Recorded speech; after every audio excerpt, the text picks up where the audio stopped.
I move that we cite this woman, Mrs. Franz Garcia Ruiz, in contempt. I second the motion, Mr. Chair. Base sa interview ng ABS-CBN, Senator De La Rosa ay nabuking niya si Franz Ruiz sa kanyang pagkasinungaling. Kaya nakulong ito sa Senado. At ayon pa kay Senator Jinggoy na huwag itong sa Senado ikulong. Dapat idiretso na ito sa Pasay City Jail dahil malapit lang naman ito sa Senado kung ito ay kinakailangan sa mga susunod pang hearing. At aniya, wag nang magpaligoy-ligoy pa dahil puro taliwas at kasinungalingan lang naman ang sasabihin ng babaeng ito. Kalaunan, nakapagdesisyon na ang tatlong senador na si Senator Jinggoy Estrada, Ronald Bato de la Rosa at Francis Tolentino na ikulong na si Franz Ruiz sa Pasay City Jail at tawagin na lang kung ito ay kinakailangan ng humarap sa Senado. Kaya natuwa at nagbunyi ang mga netizens. Masyadong contradicting yung marami kang contradiction na statements dito, Mrs. Franz. Sabi mo kanina 2 days pa lang sa employment niya sa'yo, nakita mo na may sira siya sa ulo. Tapos ngayon sinabi mo kanina na pinagkatiwala mo, buong tiwala mo, binigay mo sa kanya. Very contradicting. Alam mo na sira ulo, buang yung katulong mo, tapos binigyan mo ng buong pagtitiwala. 4 na taon pa nagsilbi. 4 Binigyan na pa siya taon. ng 4 years. 4 years. So, masyadong halata nagsisinungaling ka. Ako, I can tell you frankly, kahit na-reply natin yung Mr. Chair, marami din, may mga police dito, investigador. I-play mo nga yung kanina, yung interview niya, yung TikTok, Mr. Chair, kung pwede. Mahaba yun, Mr. Chair. May kunting portion ako doon na gustong ipakita. Isang tanong lang siguro, Mrs. Franz, yung sabi nyo, yung panununtok para nakitagawa ng mga empleyado nyo, nireport nyo sa barangay na imbestigahan o sa pulis kung sinong kasamahan sa bahay ang gumawa kay Aling LB? Wala po, Your Honor. Tung late ko na lang po nalaman, Your Honor, na gano'n nga po ang nangyari nung nagsumbong na yung mga kasamahan po rin nila. Nung sinabi rin lang kaya po nila sa akin. Kaya hindi nyo na-report sa pulis? Opo, Your Honor. Mr. Chair, yung portion na tinanong siya kung sinong nanuntok. May sagot siya. Technical. Nangyari. So, sinabi niya, ko po sa inyo lahat. Kunan daw siya. Yun ang kwento po sa amin. So, sa madaling sabi, dinala siya sa akin. Pagdala, di ba nga mga siguro ay mga 2 weeks pa lang at ng 12,000. forward. Binili ko sa kanya yung sobrahan ko. Kasi ganito sir, bago siya pumasok sa akin, sinuntok ang kasama niya. sasabihin siya. Forward pa. Akin. Sinabi ko, sa madaling sabi, kinausap ko siya nung gabi. Sabi ko sa kanya, ngayon, kako, bigyan kita ng pagkakataon pag nalaman ko sa alikot ang kamay mo. So, well, yun ang start niya. Sabi ko, makumitong ko na ako. Yung akin, tinauna sa tiyanggian ako na iwan ko yung bag. Kaya nagabi ko na nabangulap dahil pagod sa tanghali. Wala ko napasok sa kwarto ko, walang iba. Ay, ako po, sabi niya, ate, di ang ginawa ko sa kang gano'n din. Saan mo dinala ka ang pera? Naman namin yung babae sabi, hindi. Pero sa palagay natin. Okay, ang tanong ko po, bakit siya binubugbog ninyo daw po? Hindi po siya binubugbog dito, wala nagbubugbog sa kanya. Kung may nagbubugbog sa kanya, yung mga kasama niya, nag-aaway-aaway sila. Then, kasi doon po sila sa area na yun, tapos nakakandado yan. Diyan, hindi ko naman alam kung ano yan. Next yan. Wala nagbubugbog sa anak ko, nagkaroon siya ng karelasyon. Hindi na, yung bata ay 20 years old. Lalaki? Lalaki, babae. Tapos ganito po, pag ako nangangayat ka, ano ka ako Dito, hindi naman siya bulag. O yan. Tumatik po siya dito. Hindi po. Ganito po nangyari. 39 seconds. So bakit po nabulag? Nag-away nga po sila ng kanyang kasi ginamit niya daw. Pause. Doon pa lang. Hindi ako polygraph machine, ha? I am not a polygraph machine. I am not claiming to be a master investigator. Pero yung sagot mo lang na yun, klaro na. You're grouping for words. Naghanap ka ng iimbintuhin mong sasabihin mo. Nakikita ko na doon. Klaro yun. Alam mo, pag investigador ka, you are after the verbal and non-verbal messages that is coming out from your subject. Kikita verbal at non-verbal, makikita mo, yun lang, Mr. Chair, gusto ko lang ipakita, emphasize na talagang may pinsan to lie itong ating resource person nandito ngayon. Thank you, Mr. Chair. Mr. Chair, huwag na tayo magpaligoy-ligoy pa dahil panay kasinungalingan itong sinasabi niyo. Mr. Chair, since we have heard the testimonies of the resource persons present here today, in the name of JM, ano ito? What's your family name, JM? Taroma, Patrick, Simbahon, and Dodong, alias Dodong.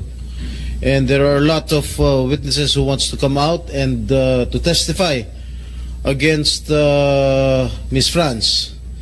And those who are willing to testify wants to come out, like for example, itong si Pau Pau and the garbage collector. Maybe we can summon them in the next hearing, maybe by next week, because we are going to have our recess the week after next. So, and this woman, our resource person, Mrs. France, have been giving a lot of inconsistent answers coming from me. And I believe that this woman, Miss France Ruiz, is the mastermind of everything, of maltreating, of inflicting severe injuries, leading to the total blindness of Aling LV. Therefore, Mr. Chair, I move that we cite this woman, Mrs. France Garcia Ruiz, in contempt. I second the motion, Mr. Chair.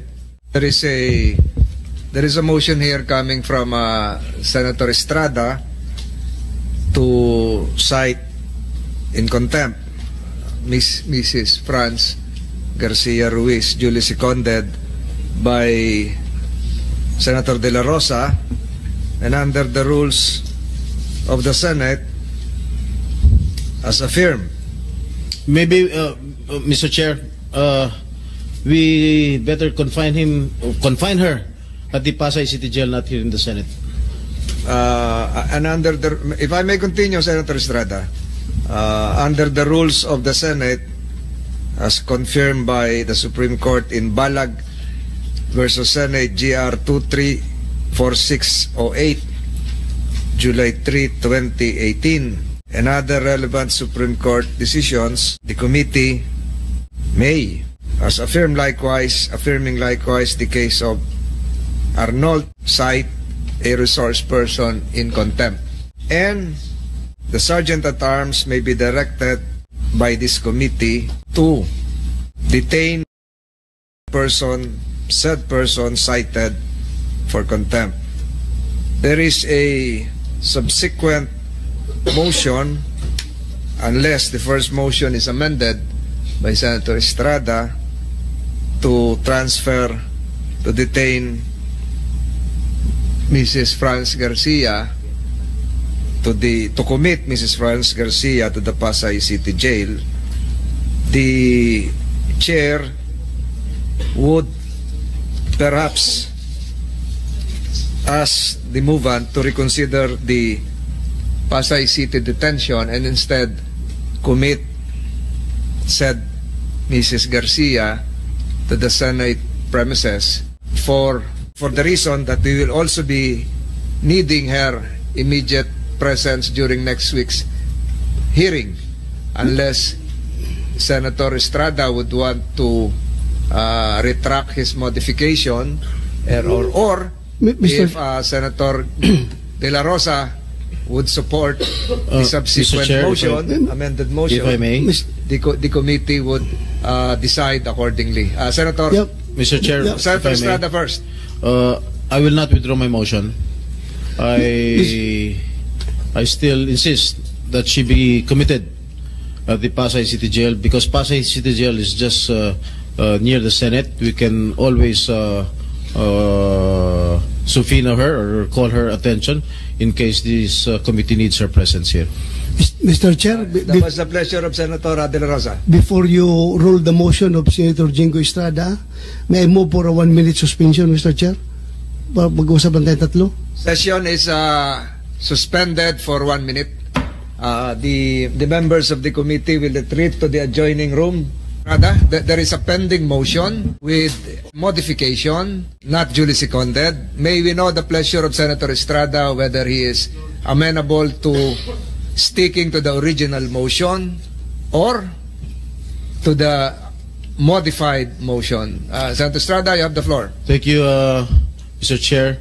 Upon consultation with my colleagues, the chairman, Senator Tolentino, and Senator Bato del Rosa, I withdraw my second motion to commit her to the Pasay City Jail and instead commit her here in the Senate jail. Thank you, Mr. Chair. The said motion was duly seconded by Senator De La Rosa.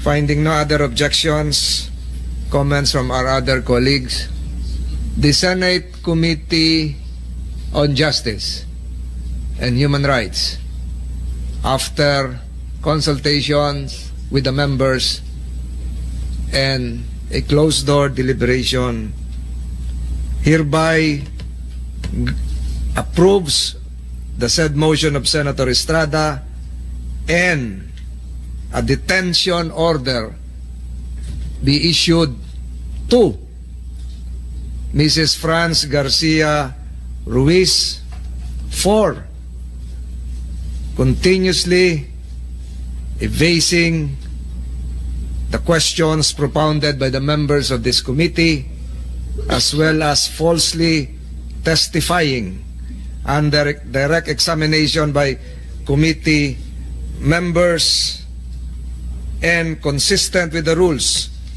of the Senate, which considers a commitment order issued by a committee as a contempt of the Senate.